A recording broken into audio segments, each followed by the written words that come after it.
ছাত্রলীগের যে নিয়মে মানে নিয়মটা যেটা আমাদের সমস্যা হলো এই যে বললাম না কোর্টের প্রবলেমটা কোন জায়গায়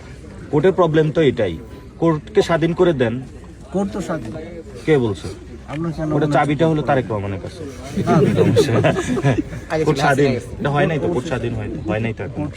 আপনি সংবিধানের মানে লয়ার স্টুডেন্ট হলে আপনি মানে মানুষকে হলো রং ইনফরমেশন দিতে পারবেন না না কোর্ট স্বাধীন কোর্ট স্বাধীন হাসিনার সময় তো স্বাধীন ছিল। কোর্ট